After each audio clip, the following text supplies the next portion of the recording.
continuity to the whole series. Now, when originally these were going to be made, to note, they were only going to be 2 films. Right. And that was going to be an unexpected journey. And he did with Dave Cale and Trish Lambert, and they are like, I mean, super in depth. These are Tolkien, like the highest of the Tolkien nerds in terms of their knowledge and analysis. And you've got a good mix of people. Like, Dave Cale hates the Lord of the Rings films, and Corey Olsen seems to be more on, he likes them as movies. He thinks they're good movies, and he's not like so offended by some things. Although, like I said last week, he doesn't like some of the changes that were made to like Treebeard and things like that. And so you've got a good mix of people there, a lot of good different opinions about it. And I remember the release of the poster for it that had a completely different design for Azog/Bolg. Like, we didn't actually know who that was yet. And that's actually comes up again in the extended edition of I'm going to forget which one. I think Desolation of Smaug. Yes, Desolation. And so, like, there's just some, or maybe it might actually be the Battle of Five Armors, but regardless. So yeah, that whole 2 movie thing. And then I remember when they announced that they're making it 3 movies, a lot of people were like, how are they going to make this into 3 movies? How are they going to have enough to film? Now, from a fan perspective, we knew that Jackson and company were going to adapt a lot of the Lord of the Rings, the story that had developed after Tolkien wrote Lord of the Rings. He developed connections to The Hobbit, and they're fairly extensive. So there's a lot of information material that you could add into. Well, I think they talked about that too. Yeah, the appendices mentioned things that happened in The Hobbit as well. Like, yes. There was a lot of connective tissue that went from one to the other. So there were resources to do. And as we get into the movies, we'll figure out that I have an extensive problem with that. And but really, like, that's kind of it's kind of interesting. Like, I really to kind of if we kick off into where we talk about the actual films themselves, my biggest positive is that there is a good 2 movies. I think in here. I do not think it works as a trilogy. No, I would agree. I would say that right off the bat. In fact, before we even get to Desolation of Smaug, I will say that Desolation of Smaug was a trial for me to get through. Really? It really was. Interesting. There's some stuff with the characters, but I just feel like it's too... And I watched the extended cut, too, so that could be part of the issue. But I felt that it was too long, because it's over 3 hours long, and the way it ends, I have an issue with as far as, like, from a storytelling point of view, and from a filmmaking point of view, and from what Jackson had previously established in the way he made the original Lord of the Rings trilogies. Sure. And if he's trying to sit there and set these up as connective tissue to each other, there are things that are just like why did you do that? Like, he was able to make the biggest compliment you can give to the Lord of the Rings films, and we did on the previous podcast, is that you could almost pick any one of them. You don't have to watch them in order necessarily. Right. You could pick up Two Towers and just watch it individually as a movie and get the idea of what's going on. Now, are you going to get your full resolution to the actual story? You're not. Yeah. But it tells you a full story within that one movie. Sure. And Desolation of Smaug and the Battle of Five Armies don't. Correct. In my opinion. And it actually bugged me because it did this thing. So I'll use this as a comparison point before we really jump into the movies. But if The Lord of the Rings is, say, The Matrix. Okay. The Hobbit is Reloaded and Revolutions, and that it has so much storytelling problems. They do things that I'm like, you don't do that in this. Sure. I actually legitimately was like really irritated. I was gonna say pissed off, but I wasn't that mad. I was irritated at the end of Desolation of Smaug, the way it ended. Before we even get there, and so people were like, "Are you gonna talk about the movies? Or are you gonna talk about Desolation of Smaug?" I was like, "I'm trying to give some context as to where, if I come off kind of negative, it does something that I don't like. That movies do." And in fact, when I jumped into the Battle of Five Armies with a couple of days of processing from the desolation of Smaug, I was even more irritated Really? with the way that the Battle of Five Armies begins Sure. because of that too. Okay. So, well, I mean, let's go ahead and get on into it, because right now we're sitting there looking at it, so we haven't even talked about the unexpected journey. So, one thing I want to address from the very beginning is that a lot of from an adaptation perspective, and possibly this affects the filmmaking. Jackson and company are in a very similar problem to where Tolkien found himself after the publication of Lord of the Rings, and that is that in writing a sequel to The Hobbit, Tolkien had grown. And he grew the whole story. So there are things that happen in The Hobbit that need to be changed in context of Lord of the Rings. Tolkien was a big fan of retconning. Like he does retroactive continuity all over the place in his writing, over and over again. Like he's constantly We've talked about that recontextualizing before. things. I remember you've mentioned that to me. So yeah. And so one of the things that happened, for example, is that the ring that Bilbo finds in the caves under the Misty Mountains that Gollum accuses him of stealing, that ring in the original 1938 edition of The Hobbit was just a magic ring that made you invisible. And Gollum was creepy, and he was a bad guy, and he was totally going to eat Bilbo if he won the riddle game. But when they leave at the end in 1938, in Chapter 5 of The Hobbit, Gollum waves Bilbo goodbye, and he's like, because he won the riddle game, and he happily shows him the way out, and he leaves, and they leave him, and it's just like, that's it. And those are the sorts of things that Jackson... That actually has one of my favorite lines in there too. Yeah. If Baggins loses, we eats it whole. I think the way that Andy Serkis delivers it is so fantastic. Yes. I will give that as a good compliment right off the bat. It's one of Martin Freeman's reactions to are always spectacular. And Martin Freeman is like to me a very he helped me get through these movies because I really appreciate him as an actor, and I really like him as Bilbo Baggins. So going back to the idea, though, that the problem with adapting The Hobbit after you've done The Lord of the Rings is everyone now has in their mind The Lord of the Rings. And you end up basically trying to figure out how do you take this book and make it into a story that comes after... not chronologically in the story, but chronologically in its creation after Lord of the Rings. How do you deal with all of these little things that when you wrote the story originally, they were just the kind of little things you just throw in there? Who is the necromancer? Why does Gandalf leave? Who are the Council of White Wizards that are mentioned in the book? All of these things, why does the Lonely Mountain matter? All of that stuff Tolkien had to deal with afterwards. And you do see... And this is something that I always did appreciate about Jackson and company, is they are not haphazardly adapting these works. I think sometimes fans look at it and they're like, you're making a change, you just don't understand, and you're not reading it correctly. No, they're reading it really deeply and understanding it. The problem that these movies have, I think, is, as you say, they don't work as a trilogy. And if you could cut them down... that would not... I don't think it would entirely fix them, and we're going to have to talk about that with the Battle of Five Armories. Yeah. But it would help a huge amount. I mean, that's what... And my statement at the beginning, it really talks about that, the idea that I think if you... It feels like this trilogy needs to be lean, and it's not lean whatsoever. Yes. As a trilogy of films. I would agree with that. I almost liked the idea. What I really was kind of excited about when they first announced this, even with Jackson as the director, didn't bother me at first, was the idea that they were just going to do 2 movies. And it almost feels like when you have a huge trilogy like Lord of the Rings, and you have this first book to adapt, okay, 2 movies kind of works. You got this cool little 5-film series. It doesn't have to be a trilogy of movies. And that, to me, is where I have a feeling that I'm not going to blame Jackson for this.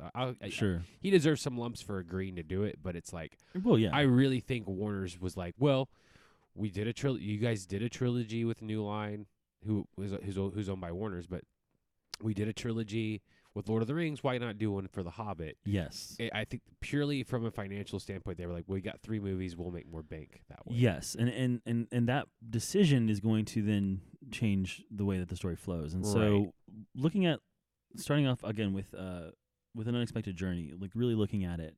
One of the things that they do that you feel, I feel like it comes from the Lord, like this is post Lord of the Rings. Oh, we're doing the Hobbit. What do we do? And that is, let's have a prologue. But not only let's have a prologue, let's have a frame narrative that connects it to Fellowship of the Ring. And I personally, I'm a nerd, so I enjoy backstory. I enjoy knowing all about the depths of things. This movie, I think, needs to start with Bilbo Baggins sitting on his porch and Gandalf showing up, and you can almost see where the cut happens if you just cut out all that extra stuff with Ian Holm describing Erebor.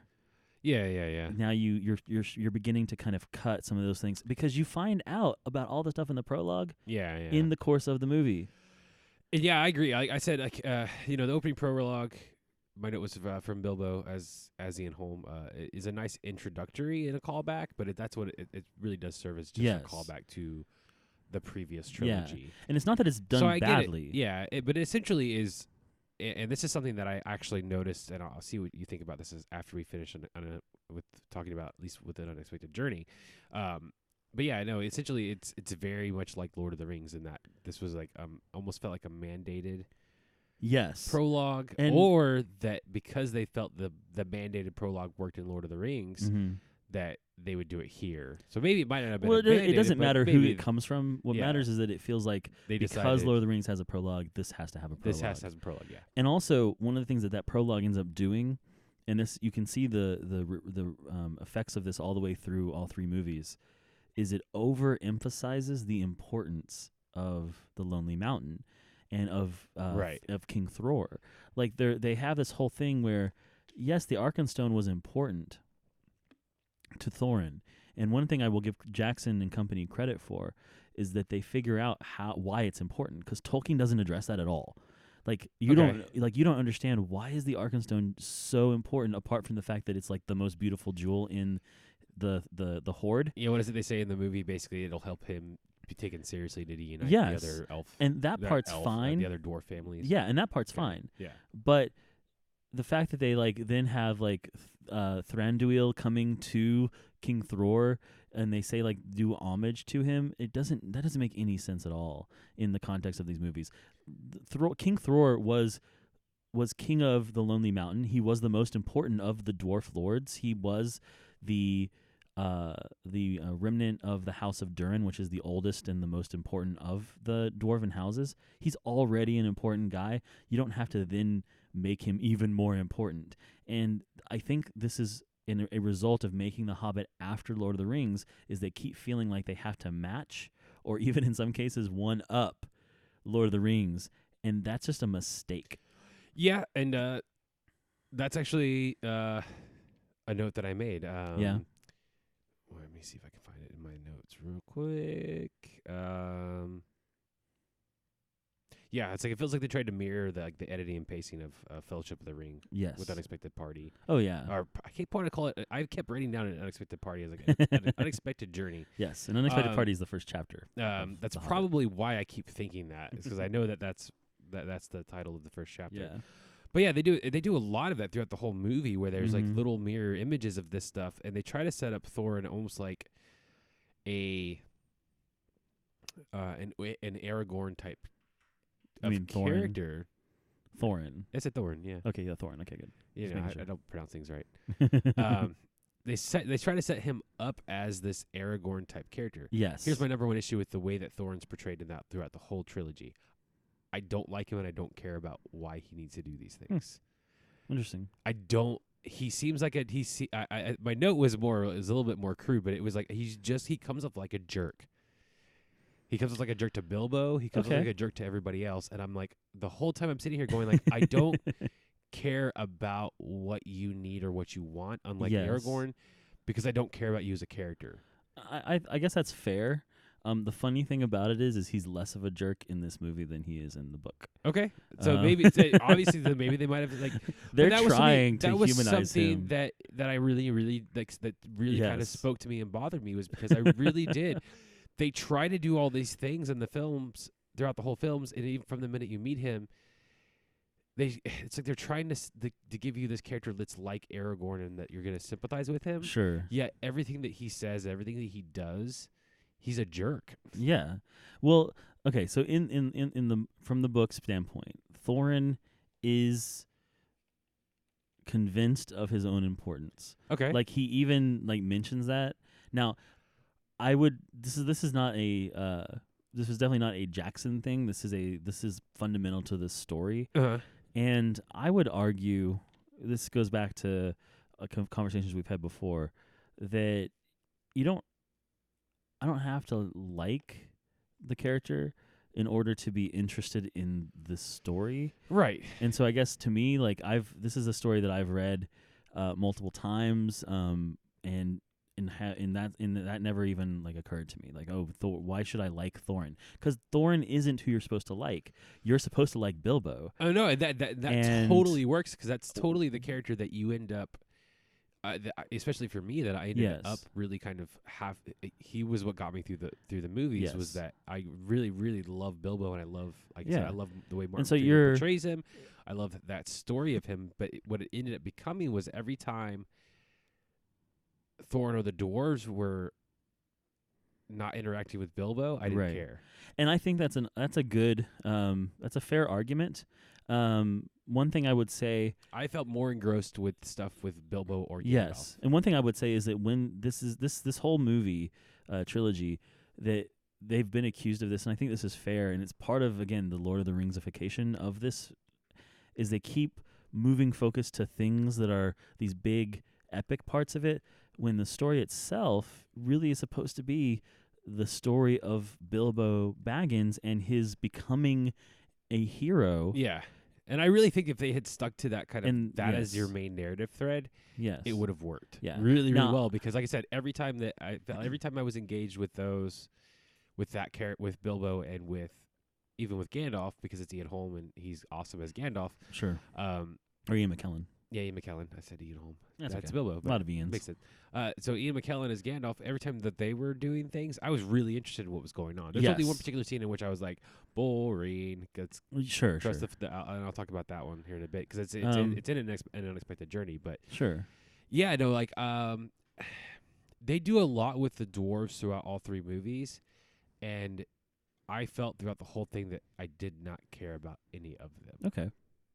Sure. And I don't know if that's something because of the book. Do they are they built up as characters, or are they just are they dress setting? No, this is an example where, again, Jackson is trying to do something that is necessary to make this palatable, I guess you could say, to a modern film audience. So he does make Thorin more sympathetic in the movies than he is in the book. If you're in the book and you're like, I don't care about Thorin, that's perfectly fair. Like, you're not supposed to. In the movie, they do try to build up that relationship between Bilbo and Thorin, and so you have, like, especially the ending of An Unexpected Journey is supposed to establish that connection between them, that Thorin from the very beginning distrusts Bilbo's abilities and just doesn't like the fact that he has to take this person on. Right. They even take one of the other dwarves' lines and give it to Thorin when he says he looks more like a grocer than a burglar. And so you have this. So Bilbo has this in his head the whole time, where he's kind of trying to prove himself and establish his usefulness. Yeah. And because he wants to kind of fit in a bit with this group of people who he doesn't fit in with.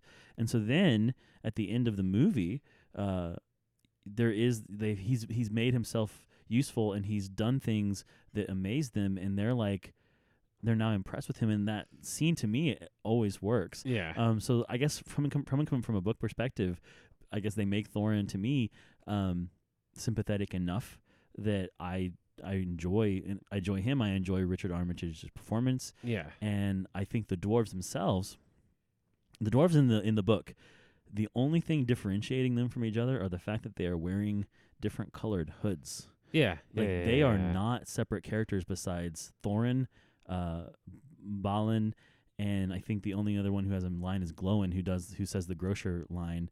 It might have been Owen, I forget. But I think that's it. Like all the other dwarves, they are interchangeable with each other, and Bomber's fat, and that's it. And that comes out very, very like for me, because use this as a point of example. I could not remember any of their names. Well, I mean, and I was trying to make honest, sure that I could pay attention to them, and they even have rhymey names. And but I'm like, no, that makes it harder though. I mean, think about it. You have Thorin, Dwalin, and Balin, Owen and Glowin, Biffer, Boffer, and Bomber, Ori, Dori, and Nori. So you try and remember which ones of those are which. And I mean, if you can, congratulations, because those are like you're not supposed to remember these people. The names, by the way, actually come from a list of dwarves in Norse mythology. Okay. But the whole thing with the dwarves, they are more individual in this movie. At the very least, you could remember, okay, this is the one who has an axe in his head. This is the one who's kind of fancy. This is the one who's fat. This is the one who has the funky hat. This is the one who looks like is kind of a dumb kid. There are at least. There's the one that the one with the ear horn. There's the one that looks human. There's Feely and Keely, who are the cute ones. the one that the elf lady likes, whose name I can't remember either. That's Keely. We're going to talk about. And his brother is Feely. Here, so we'll Desolation of Smaug. Oh yeah, we'll get there. But so there's a reason. It's okay to me. I guess, again, coming from a book perspective, I'm like, it's perfectly fine if you're like, I don't know which dwarves are which, because it doesn't actually matter. Yeah. Like, it really doesn't. I will say right off the bat, the CGI is not that great in this movie. Yeah, it has some problems. And I think the reason why, and it goes down, like, basically, like, the note I put was that it looks like fake space. Yes. It especially looks like fake space when actors are interacting against it.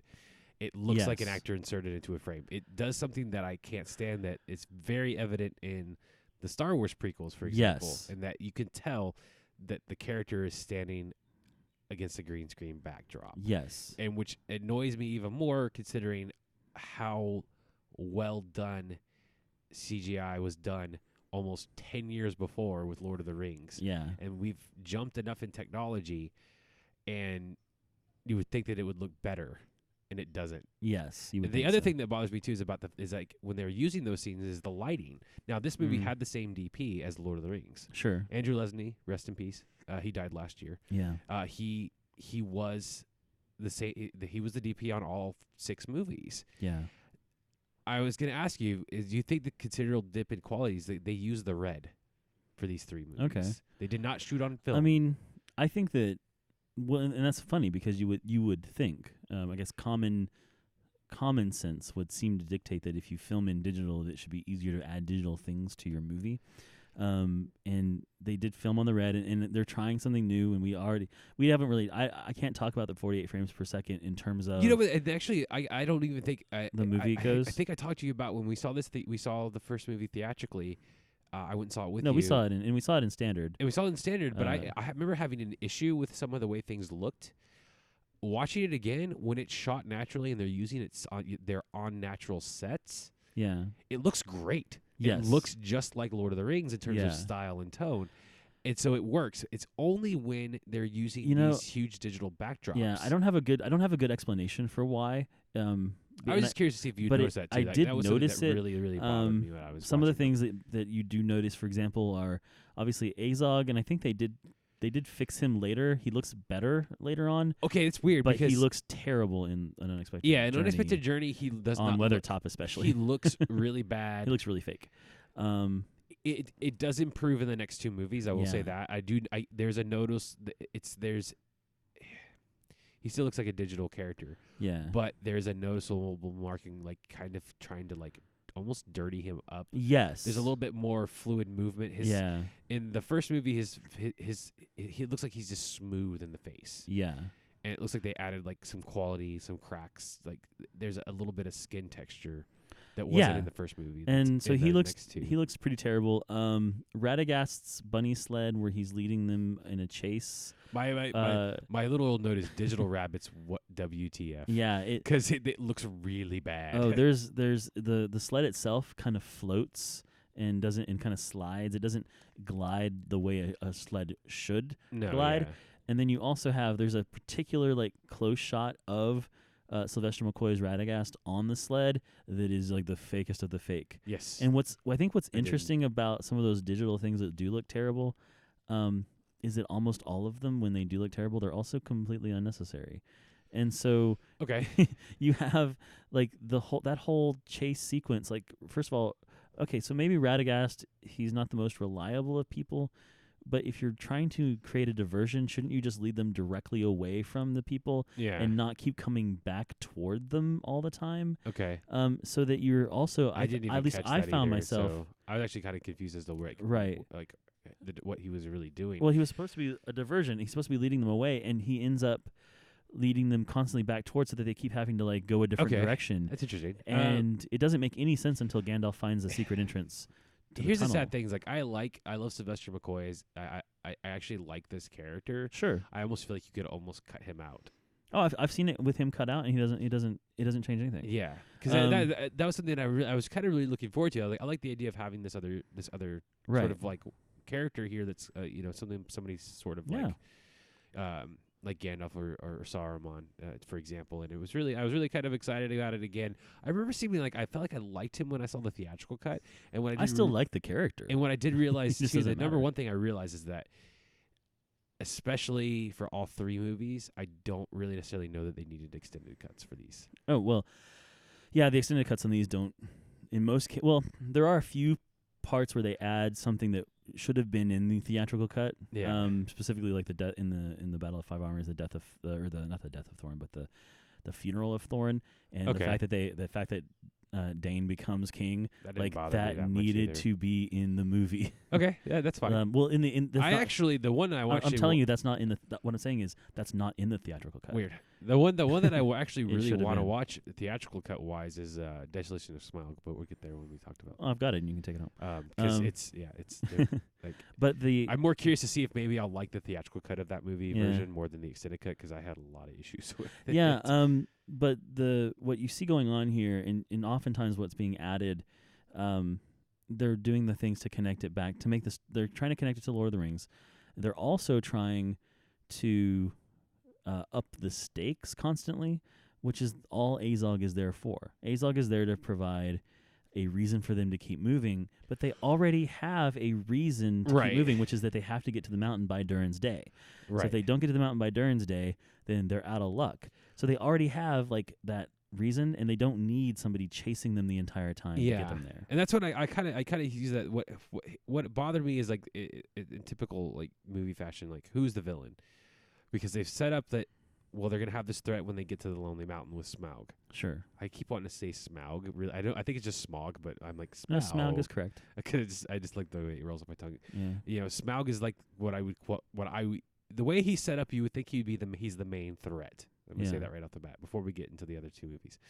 And then we have Azog as the physical threat. Yes. But then we also have this necromancer. Yes. And here's what's really funny. I will say that one of my favorite scenes in Desolation revolves around what we find out about the necromancer. Mm-hmm. But we'll get there when we get there. Okay. Because at first you're kind of like, who is this necromancer? Right. And you could almost cut the scenes. You couldn't cut the scenes out because he really does. It does pay off later on in one of the other movies. But it almost in the film, if you hadn't watched anything else, if there was never if there wasn't going to be another movie, it would be really hard to figure out what the purpose served at first. Sure. But it does have a payoff, so I can't complain about it being in there too much.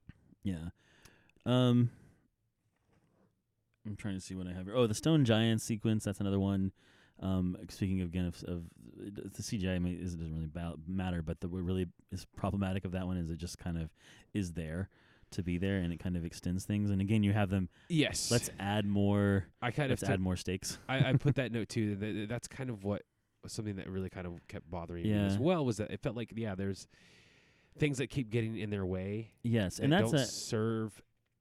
It's almost like we could just this. That was kind of my thing about the villain part. I'm trying to find my note on it real fast. But it seems like the conflicts and enemies are haphazardly put into our hero's way. It's like, the storm giants, etc. Yeah, the stone giants almost like they're just there to be in the character's way. Yes. Towards getting towards their goal. Right. This is one of those things where I don't have enough familiarity with the book. I've read The Hobbit. I just haven't read it in 15 plus years. So the stone giants are an example of something that they get one line, and what it is they're in the mountains, and there is a storm, and they hear what sounds like rocks being thrown and hitting things, and one of them says something about that they'd heard a legend about there being stone giants in the mountains. And so in this movie, it's They like just go ahead the and show legend it. is real. Okay. There are stone giants. Okay, And that's gotcha, it's gotcha. like, why does that need to be there? Well, it doesn't really need to I'm be kind there. of glad though, because it makes me feel like there was times where I was looking through some of these notes, and I was going like, I don't, know how this is going to come off, because some of this stuff really bothers me, because it's like that's not necessary. That's not necessary. We can cut that out. We cut that out. Yes. And it's nice to know that like, oh, this wasn't necessarily full on necessary at all. Oh yeah. I do, however, speaking of things that they adapt, but it's not really a change. I always have liked the troll scene in the book, and I like the troll scene here. Yes. In particular, I actually will agree with you. Yeah, one thing the trolls are there to do, first of all, is Bilbo is solidly like bourgeois middle class. He doesn't even have a job. He's just has money, and not like he doesn't have like, a hoard full of money, but he has enough that he doesn't actually. He goes on walks, he cooks, he just does basic. He doesn't things have like to that. worry about. He hires a gardener. It's like whatever. But then he meets the trolls, and the trolls are they have no manners, and they're kind of really lower class. And there is a certain extent there have been Marxist readings of this as text, as a with Bilbo as the bourgeois and the trolls as the lower classes, and the same thing with the orcs, the goblins later on. Yeah. But the point is that I really love the conflict there, and the way that they give you a chance to see Bilbo thinking fast and being useful to the. And that's kind of the cool thing. Like I put a note for that scene too. For that, it was that like you care about Bilbo, you care about what's going to happen to him. Unfortunately for me, what it does as far as from a movie standpoint, it's a great scene. It's funny. But the only character that you care about is Bilbo. You don't really care about the dwarves. Right, and that's I was kind of like, fine. they could be eaten and that'd be fine. As long as Bilbo's okay. I guess I don't know. But yeah, no, like it's just. But you're right though, because it highlights it's something that it really kind of it helps build that character for Bilbo. It makes him likable. You see that he's really quick and he's thinking on his feet, and he's really trying to like get them out of the situation in the fastest way possible. Yes, and almost like the dwarves are gonna like not help him along because they don't realize that he's actually trying to do that. Yeah. And I actually do I do think it's funny. I think the trolls CGI is actually not that terrible in those scenes either. No, I think they do a good job. It's actually good. It's good interaction. I don't know who they got to voice those three characters either, but it was. Yeah, I don't remember. It's funny. It works to me overall. And then let's see. Yeah, like the thing is, like with the dwarves too, they try to keep showing how silly they are. Like when they're in Rivendell and they're all naked taking a bath in the fountain that they probably shouldn't be. It's like, oh hey, look at the dwarves, they're silly. That's an example. Most of that scene, by the way, with anything with the dwarves is almost unwatchable to me. I hate it. The whole like they should have simplified it. Rivendell is a tough thing for adaptation purposes. In the book, they're very silly. The whole scene is silly. Okay. The elves sing songs to them as they're coming in that kind of poke fun at the Bilbo and the dwarves. Okay. And it's really the elves are very goofy. Gotcha. And they're not nearly the Tolkien or what people think of it now, the Tolkien elves, which are really Jackson's elves, that are all like stately and everything like that. It is there for you can see. Okay, this is what you can see to me, and this might be me overstepping from a critical perspective, but Jackson as a whole, there's so many times when the humor, their type of humor is not exactly the same as, it's not really the same humor as Tolkien's humor, and a lot of it's physical, and a lot of it's kind of this almost crude in a sense. Like they make a joke about where Feely is looking at this elf lady, and they give him a look of like, why are you looking at that elf lady? And so then he's looking around and he sees this other person, and he's like, they're all whatever, and they're like, oh, that's a guy, and it's like it kind of has this whole like, boys being like, haha, you said a guy was hot, and it's just it just doesn't, to me, I just don't like it. I think it's kind of dumb, and so some of that stuff. It's purely Jackson because it's not in the book, so it's completely added for this movie. Okay. The I throwing gotcha. That makes food sense. everywhere all the time, like seriously all the time. Yeah. Like, it's okay for them to be kind of rambunctious and stuff, but the fact that they're like just having a food fight and like they're throwing like mashed potatoes onto statues and crap like that, you're like, what is up with? I don't understand why it's there. And that's Right. in the extended edition, that scene, that added scene of them, swimming in the, jumping in the fountain naked. It's just really kind of dumb, and I don't know why it's there. Yeah. No, I agree. That's one of those things that like just stood out to me as like it felt like they were trying to show like it's just like the best way they could do like shallow character development. I guess is the best way to put it. Yeah, but And they'd this already is done it. Yeah, so it doesn't feel just like move it along. just really works that well. Which is funny because they do that with the unexpected party scene really well. And Yeah, there no, it's it fine. does. It works. Yeah, it But works. it's like once you It's fine in the beginning of the movie. yeah, once you've established it, let's move along. Let's not, you don't have to keep establishing it Yeah. all the time. And I understand they're trying to make this whole contrast between dwarves and elves, but the dwarves and elves are already contrasted. Just keep it going. Right. I do like in Rivendell the moon letters and the whole. I kind of dig the Gandalf, Galadriel, kind of talking telepathically, almost like they're at the back of the class. Yeah. And That scene, Saruman. my only issue was the beginning. Like it really felt like it took a little bit to get going. Well, I mean, it could have. But one thing about that I like I is feel like it again picks is- up steam when they're finally actually talking about Sure. what's gonna like stuff that helps thrust the plot forward. Yeah. Kind of stuff actually like kept my attention, whereas before it felt like they were just talking about things. So like Mm. I felt like they're trying to set stuff up for Lord of the Rings Mm-hmm. again, but like I said, I don't know because like I haven't read the book, so it felt like they were trying to set things up. I don't know if that. Do all these characters exist within the book within the context Oh, of no. the scene? Okay. No, they're not there at all. This is Galadriel, Saruman are there. That's not even for Lord of the Rings. I mean, it is for Lord of the Rings. It's not. Well, let me back up a second.